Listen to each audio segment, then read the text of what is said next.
हम इस समय काशी में हैं और 24 दिसंबर है और शाम का समय। इस समय हो रहा है, ये पंचगंगा घाट है। समय बताइए तो ज़रा, कोई समय बताना। 5:27। 5:27, 24 दिसंबर, पंचगंगा घाट से मैं बोल रहा हूँ, पंडित घनश्याम वत्स। और मेरे हाथ में है ये ओशो रजनीश की किताब गहरे पानी पैठ। इस किताब में ओशो ने कहा है तीर्थ के बारे में, विशेष रूप से काशी के महिमा के बारे में कहा है। तीर्थ है, मैं पढ़ रहा हूँ उसके अंश, तीर्थ है वहाँ आएगा कोई, वह मुक्त होकर के लौटेगा तो स्मृति से मुक्त होगा। स्मृति ही तो बंधन है।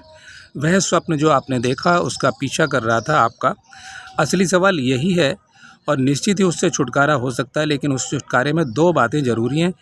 बड़ी बात तो ये ज़रूरी है कि आपकी ऐसी निष्ठा हो कि मुक्त हो जाएगी। और आपकी निष्ठा कैसे होगी? आपकी निष्ठा तभी होगी जब आपको ऐसा ख्याल हो कि लाखों वर्षों से ऐसा यहाँ होता रहा है और कोई उपाय नहीं है। यहाँ होता रहा है लाखों वर्षों से, इसलिए कुछ तीर्थ तो बिल्कुल सनातन है, जैसे काशी, वह सनातन है। सच बात तो यह है कि पृथ्वी पर कोई ऐसा समय नहीं रहा जब काशी तीर्थ नहीं थी। वह एक अर्थ में सनातन है, बिल्कुल सनातन है। वह आदमी का पुराने से पुराना तीर्थ है। उसका मूल्य बढ़ जाता है क्योंकि इतनी बड़ी धारा सजेशन है। वहाँ कितने लोग मुक्त हुए हैं, वहाँ कितने लोग शांत हुए हैं, वहाँ कितने लोगों ने पवित्रता का अनुभव किया है, वहाँ कितने लोगों के पाप झड़ गए हैं। वह एक लंबी धारा है। वह सुझाव गहरा होता चला जाता है। वह सरल चित्त में जाकर निष्ठा बन जाएगी और वह निष्ठा बन जाए तो तीर्थ कारगर हो जाता है। वह निष्ठा न बन पाए तो तीर्थ बेकार हो जाता है। तीर्थ आपके बिना कुछ नहीं कर सकता।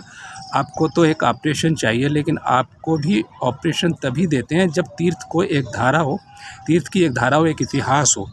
हिंदू कहते हैं काशी इस ज़मीन का हिस्सा नहीं है, इस पृथ्वी का हिस्सा नहीं है, वह अलग ही टुकड़ा है।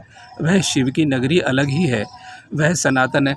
क्या आपके सुन रहे हैं क्या मनोज कुमार जी? आप सुन रहे हैं? आपके अच्छा, नहीं तो आप इस साइड आ सकते हैं। अच्छा ठीक है। सब नगर बनेंगे बिगड़ेंगे, काशी बनी रहेगी। इसलिए कई दफ़ा हैरानी होती है, व्यक्ति तो खो जाते हैं। बुद्ध काशी में आए, जैनों के तीर्थकर काशी में पैदा हुए और खो गए। काशी ने सबको देखा, शंकराचार्य आए और खो गए, कबीर बसे और खो गए। काशी ने तीर्थकर देखे, अवतार देखे, संत देखे, सब खोते चले गए। उनको तो कहीं कोई निशान नहीं रह जाएगा, लेकिन काशी बनी रहेगी। वह उन सब की पवित्रता को, उन सारे लोगों के पुण्य को, उन सारे लोगों की जीवन धारा को, उन सब की सुगंध को आत्मसात कर लेती है और बनी रहती है। यह जो स्थिति है, यह निश्चित ही पृथ्वी से अलग हो जाती है। मेटाफरिकली यह बिल्कुल अलग हो जाती है।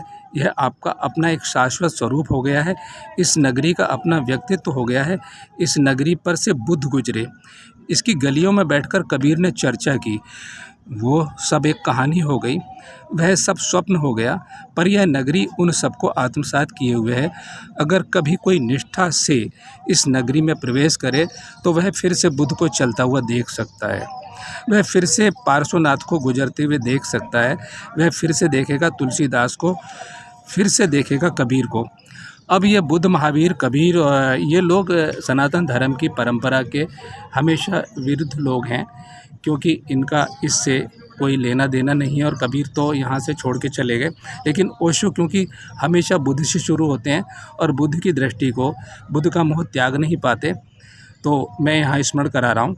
अभी वो काशी की महिमा, अदृश्य जगत की बात करेंगे। ये उनकी मजबूरी है कि हमारे ऋषि मुनियों की, सनातन धर्म की ऋषियों की शक्ति को उन्हें मानना पड़ता है। कहीं उनकी आत्मा झकझोरती है कि इसे कहा जाए। खैर, मैं फिर से ओशो के शब्द पढ़ रहा हूँ। अगर कोई निष्ठा से इस काशी के निकट जाए तो काशी साधारण नगरी न रह जाएगी, लंदन या बम्बई जैसी। ये एक साधारण चिन्मय रूप ले लेगी और इसकी चिन्मयता बड़ी शाश्वत है, बड़ी पुरानी है। इतिहास खो जाते हैं, सभ्यताएं बनती हैं और बिगड़ती हैं, आती हैं और चली जाती हैं, और यह अपनी एक अंतःधारा को संजोए हुए चलती है। इसके रास्ते पर खड़ा होना, इसके घाट पर स्नान करना, इसमें बैठकर ध्यान करने का प्रयोजन है। आप भी हिस्सा हो गए हैं एक अंतर्धारा का। यह भरोसा है कि मैं सब कुछ कर लूँगा बड़ा ख़तरनाक है। प्रभु का सहारा लिया जा सकता है अनेक रूपों में।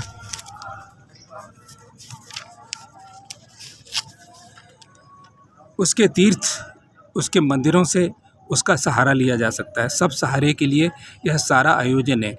ये कुछ बातें तो जो ठीक से समझ लें, आ सकें, आपकी समझ में आ सके, वह मैंने कही।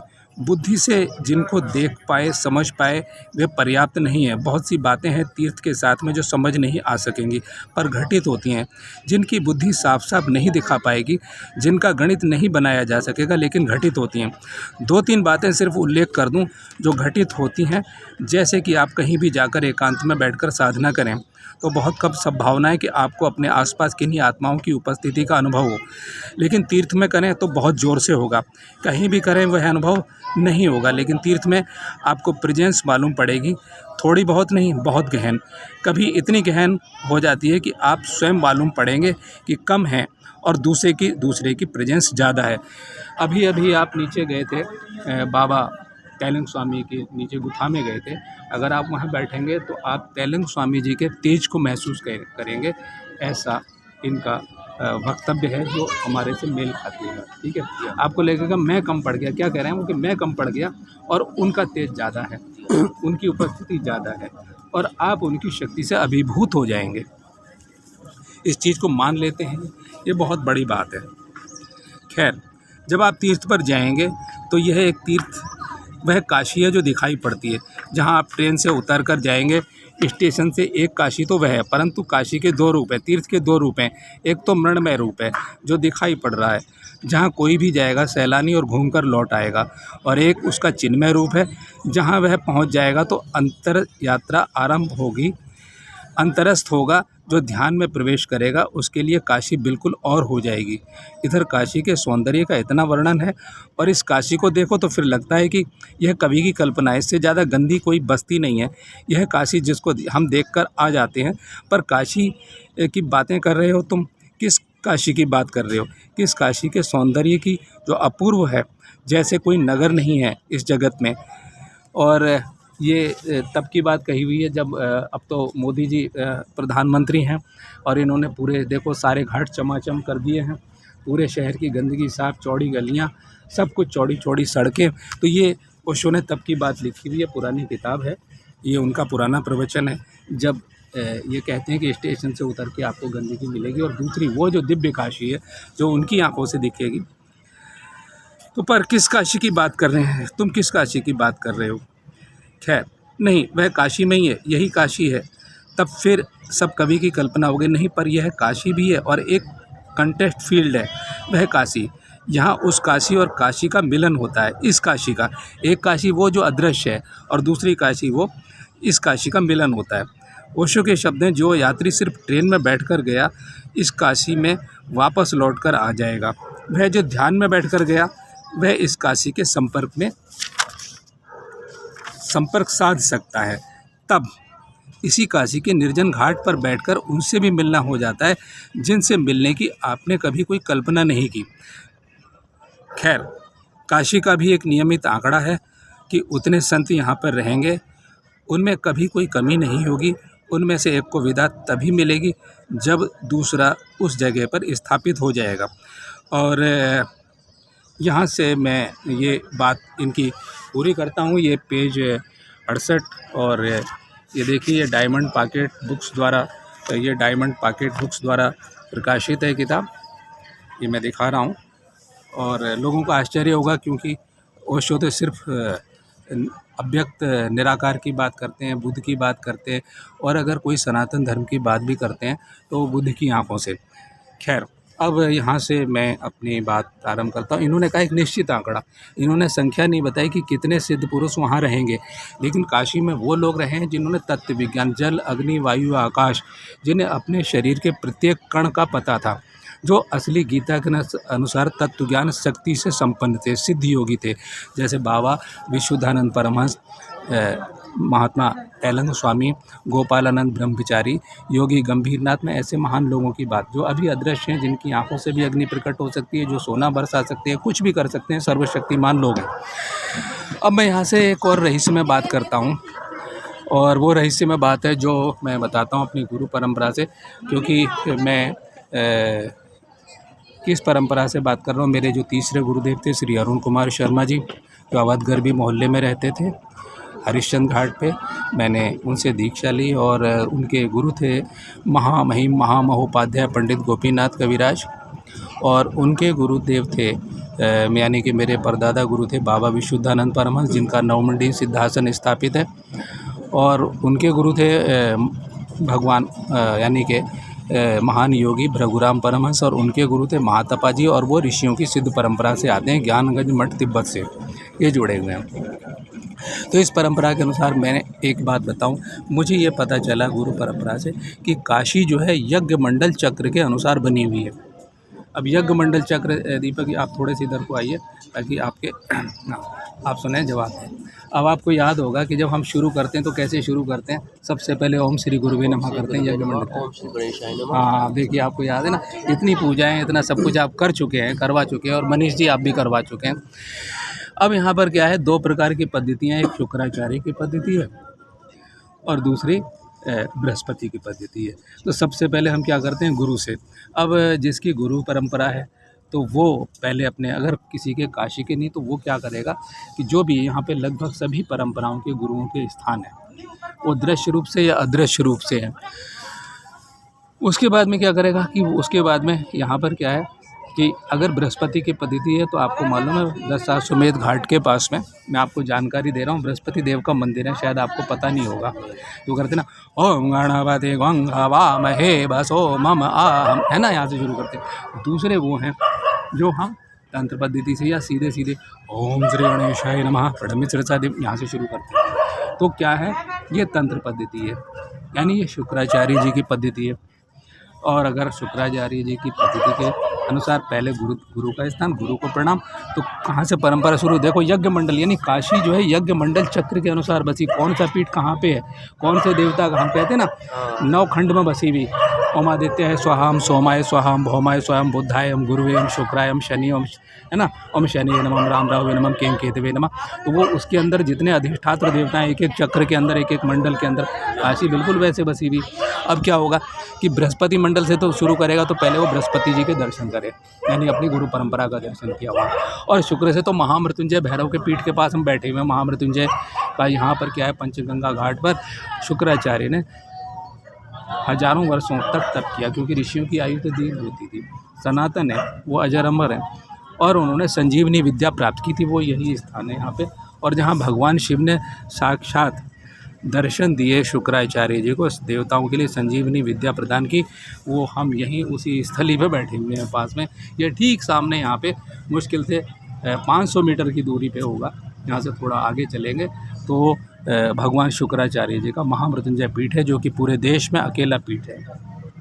ये देखो ऐसी जगह है ना। अभी अब क्योंकि प्रसंग, दूसरा क्या करेंगे हम, दूसरा क्या है, इसके बाद क्या करेंगे हम, अधिष्ठात्र, हम काल भैरव के विषय में जो ओशो ने सीधे सीधे नाम तो नहीं लिया है, लेकिन एक बड़ी बात कह दी है, वो भी इसी किताब में कही है। ये रही किताब।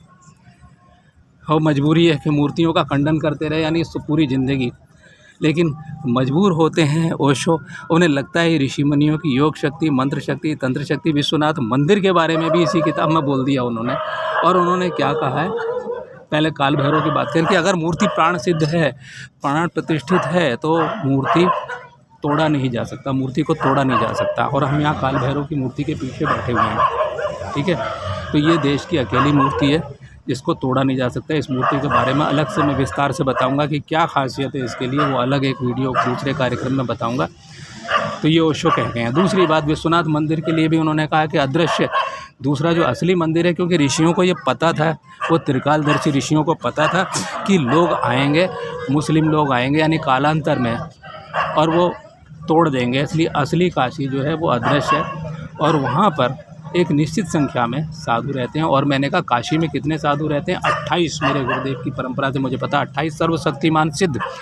और वो 28 सर्वशक्तिमान यानी ऐसे जिनको जल अपने प्रत्येक तत्व का, इस जगत का, अनंत ब्रह्मांड के प्रत्येक कण के बारे में जिन्हें मालूम है, जो उसके स्वरूप ही हैं, यानी आत्मशक्ति ब्रह्म शक्ति संपन्न है, सर्वशक्तिमान है, ऐसे 28 योगी, सिद्ध योगी यहाँ सदैव रहते हैं। और उस काशी विश्वनाथ मंदिर में, और वहाँ आप कहोगे इतनी नीचे तो उन्हें ऑक्सीजन कैसे मिलेगी, जिंदा कैसे रहेंगे, उसका भी नियम है। ओशो खुद कहते हैं, ये इसमें लिखा हुआ है भाई, मैं नहीं कह रहा, कि उसके मंत्र हैं, मंत्र को मानते नहीं है, ध्यान की बात करते हैं, लेकिन खुद कह दिया कि मंत्र जिस आदमी को पता होंगे उसके लिए मंत्र जैसे खुल जा सिम सिम, जिसको मंत्र पता होगा उस शिव का, उसके लिए वो दरवाज़ा खुलेगा काशी विश्वनाथ मंदिर का, और उसे ऑक्सीजन की ज़रूरत नहीं होगी। मैं नहीं कह रहा हूँ, ये कह रही है किताब साहब, ओशो कह रहे हैं साहब, ये लो मैं दिखा रहा हूँ, ये ओशो कह रहे हैं, मैं नहीं कह रहा।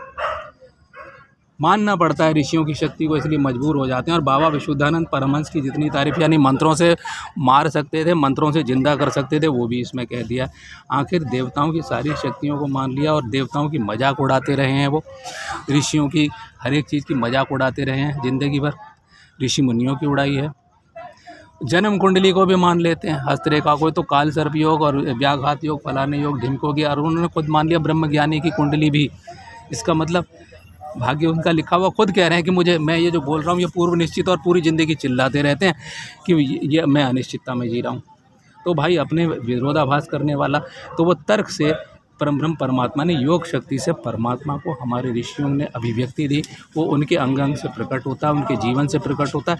अब ओशो के जीवन से क्या प्रकट होता है? जैसे कोई कहता है कि हज़रत मोहम्मद के आचरण से क्या सिद्ध होता है, ओशो के आचरण से हम क्या अनुकरण करेंगे, वो अलग बात है, लेकिन ओशो ने ऐसा कह दिया है। तो मैंने आपको बताया। उसके बाद इष्ट देवता यानी काल भैरव के दर्शन, या किसी को विश्वनाथ मंदिर के दर्शन करने हो तब उसी प्रकार से, या कोई शक्तिपीठ के दर्शन करने हो तब वो फिर इष्ट देवता संप्रयोग, यानी पतंजलि के अनुसार तब वो इष्ट देवता की प्राप्ति के अनुसार तब वो उनके दर्शन करेगा। पतंजलि कहते हैं स्वाध्यायात इष्ट देवता संप्रयोगा, यानी पहले इन सब का। तो नवग्रहों का स्थान भी यहाँ है काशी में, और हर एक मंडल अधिपति देवता, प्रत्याधि देवता, अधिष्ठात्र देवता, सबकी एक निश्चित दूरी है काशी में। तो यहाँ से शुरू करें, अगर कोई कुछ नहीं है, बहुत ही यहाँ से मैं बात समाप्त कर रहा हूँ कि कोई कितना ही साधारण व्यक्ति क्यों ना हो, जिसे कुछ नहीं आता है, कुछ नहीं कर रहा है, वो केवल इतना अगर मेरा वीडियो देख रहा है उसे इतना हो कि एक परंपरा के अनुसार अगर दर्शन कर लेगा, माथा टेक लेगा, भक्ति भाव से करेगा, तो उसे ज़रूर इस काशी नगरी का पुण्य लाभ, यानी उसे शक्ति तरंगों का अनुभव होगा। इस काल भैरव की शक्ति का, बाबा महाकाल के बाद में बाबा विश्वनाथ का, महामृत्युंजय शिव का, या जो भी उसके देवता हैं, या परमब्रह्म परमात्मा के आत्मज्ञान के क्षेत्र में वो है, तो उसमें जो योग साधना, क्योंकि अभी हमने तैलंग स्वामी के नीचे जो गुफा थी उसमें बैठ के ध्यान कराया था, वहाँ शक्तिशाली तरंगें, ऐसी नौमुंडी शक्तिपीठ पर शक्तिशाली तरंगें, जो ऐसी और भी गुफाएं हैं और रहस्यमय स्थान है। बंगाली टोला मोहल्ले में, मोहल्ला जो बंगाली टोला है उसमें पंचमुंडी आसन, ऐसे बड़े रहस्यमय स्थान है। कोई साधक जो कि साधना करना चाहे और मुझसे परामर्श करना चाहे तो उसके लिए निमंत्रण है, मुझसे समय ले सकता है, मुझसे कुछ राशि तय कर सकता है, मैं उसका गाइड मार्गदर्शक बन सकता हूँ, और वो अपनी परंपरा के अनुसार यहाँ साधना कर सकता है। रहने खाने की जो सस्ती और अच्छी व्यवस्थाएं काशी में हैं, वो व्यवस्थाएं मेरे द्वारा की जा सकती हैं। मैं पंडित घनश्याम बस अपनी शक्ल दिखाता हूँ और फिर इसको यही पूर्ण करता हूँ। एक मिनट जरा देखें, आप देख लेना जब मैं ठीक आ गया ना, शक्ल देखना, मैं ठीक आ बताऊँगा। हाँ दिख रहा हूँ मैं? नहीं, इधर इधर इधर एक, अरे छोड़ दे, छोड़ दे। हाँ जी, अब ठीक है। हाँ जी, अब ठीक है। मैं अपने दर्शकों को प्रणाम करता हूँ और शुभकामनाएं। ठीक है, बंद कर दूँ? अभी रुक जाओ, मैं करता हूँ।